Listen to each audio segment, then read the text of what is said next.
Another requested game. It's been a while since I've done one of those. Today we are analyzing Assetto Corsa.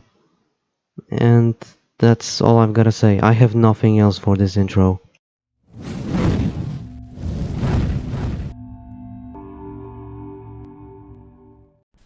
Hi everyone, as always Patrick here. If you're already subscribed, make sure you turn on notifications, otherwise YouTube won't tell you if I posted anything. If you are new to the channel, make sure you watch until the very end and consider subscribing if you like it. Okay, Assetto Corsa.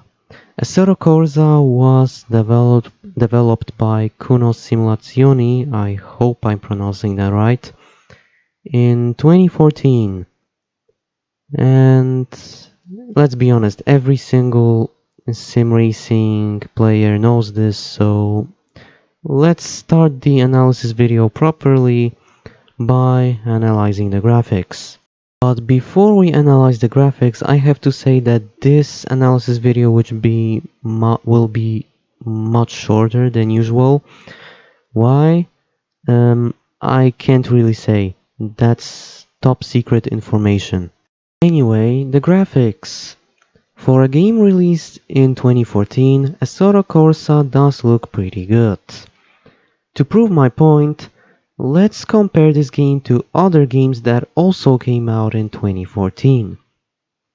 WRC Powerslide, Racer 8, Greatest Drivers, the PC release of Colin McRae Rally 2013. I'm not sure if that really counts, but maybe you do count that, I don't know. Speed Rally Pro 2, Rally Racing Arcade, Solar Rally, and Turbo Dismount. Now you could argue that this comparison isn't really fair since Assetto Corsa had a bigger budget than most games that I've mentioned, but they still came out the same year, and I always compare the graphics of the game to other games that came out the same year, so please keep that in mind. But anyway, the game has good lighting, good texture work, and good graphics overall. I don't have anything else to say about them. Or do I? Well, I actually do. I think some textures could have been better. Like for example, the tree textures and the backgrounds could have been better. But other than that, the graphics are still solid. Is this the best graphically looking game of 2014? No, it's not. Because Drive Club exists. And to make it worse, Drive Club is a console exclusive. So when a console game looks better than a PC game, there's a problem. But don't get me wrong, Assetto Corsa still looks great.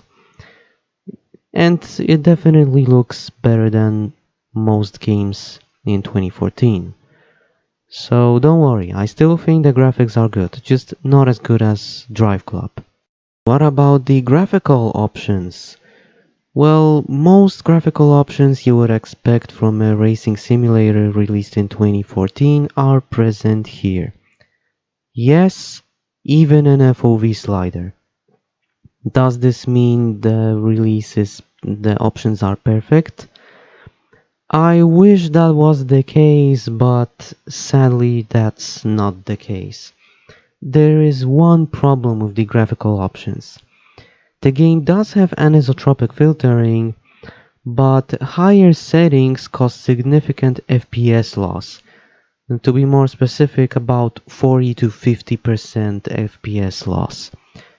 That's a lot. So just so we're clear, I was playing on the maximum settings possible, and the difference is huge. I was averaging only 60 FPS. In 2023, that's not good. So here's my professional advice to any of you. If you want to play this game at high frame rates, turn off anisotropic filtering completely. Sure, the graphics will look a lot worse, but you know, anything to improve your frame rate is always good. So yeah, turn off anisotropic filtering when you play the game. What about the game's stability? Well, the game didn't crash, didn't stutter, didn't lag, and I didn't encounter any issues when it comes to performance. Well, aside from the anisotropic filtering thing. So I have to say, Assetto Corsa was this close to being a perfect PC release in terms of graphics, options, and stability. This one anisotropic filtering issue just makes this release not perfect. So if it's not perfect, it's this close to being perfect. I think this can still be improved. So if Kunos Simulazione is watching this, and honestly I highly doubt they're watching this, but if they do, please fix this issue with the anisotropic filtering. That way, when you fix this, your PC release will be perfect. Okay, it's time to talk about the story. There's no story. There is a career mode, but there's no story. I guess I'll briefly talk about the career mode. It's very long, that's the most important thing you need to know about it. But the most important thing is there are multiple racing series. In each racing series you drive different cars and you have different objectives and you also have different game modes. For example, there are time trials, there are normal races and probably a lot more that I forgot about. There's a lot of content in this game. And in the and obviously there's a lot of content in the career mode as well. So many cars to choose from, a lot of different tracks, and what can I say? You try to beat the time in time trials. You try to become first in every race, or almost every race. The first few racing series are pretty easy actually. You don't have to be first there to progress. So no worries there. And yeah, I don't really know what to say about this, honestly. When you choose an event that you want to participate in, you have a little background on the event. What's going to happen? Sometimes this text will congratulate you on something, even though you didn't do anything. And basically tries to give you the insights and the inside of this whole competition. But even with those things being there, there's no real story. So I know some people count those things as a story, but it's very inconsistent. Like, when do you count this as a story and when not? I don't know how to really feel about this, to be honest with you. In other words, you have text messages or just texts, sorry for the start there, that tell you about the insights of the competition you're currently in, but this can perfectly be ignored. And that's not necessarily a bad thing. A lot of games do this as well. But in this game, personally, I felt like it didn't really matter. So that's why I say that there's no story. Um, I don't really care about this story, if you can call it that. And to be honest, I don't think any Assetto Corsa player cares about the story either. I guess that this is a good segue to the gameplay. And here I have to ask this question. What can I say about this game that hasn't been said already? I probably don't have to say much about this game at all.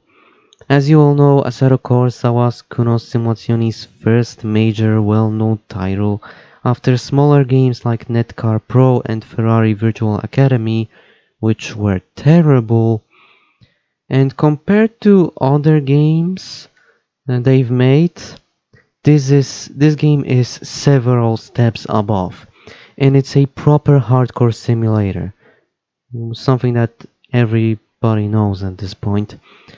This is why my driving is a bit hit and miss, because I'm no expert at it. In order for this video to stand out, I'm going to talk about things randomly. So here we go. The game is mainly a road track-based racing simulator, but it does have a few rally cars and ones related to rallying in the default content lineup. Of course, you can expand it massively through mods, but I'm showing the default content here. It has also a wide range of extra DLC, some of which is also shown here. The game only allows racing between the hours of 8 AM to 6 PM, and there's not many weather options, just fog and clouds, but it's still very effective. The menus presentation are a bit Spartan, but it's the driving that counts. Let me try to analyze the gameplay as fast as I can. The game has a lot of content. There are a lot of vehicles to choose from. You have normal cars, you have rally cars, you have racing cars, you have GT cars, you even have some Lotus and Ferrari F1 cars. So there's a lot of content. The same thing goes for the tracks. When it comes to the tracks, you have tracks like Monza, Silverstone, Monaco, Spa, Francorchamps, Interlagos, Montreal, and many others. The racing tracks are the kind of tracks you would expect from a simulator racing game like Assetto Corsa.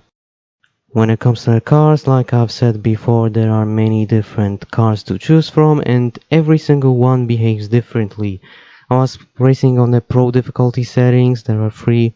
There's gamer, there's racer, there's pro. I was playing on pro, and the cars definitely behave. They definitely are hard to control. They feel very heavy. They cannot really turn. And yeah, I think the footage speaks for itself, really. Yeah, as you can tell, I don't have much to say about this game, so let's talk about the downsides or bad qualities of the game. There are only two I can think of.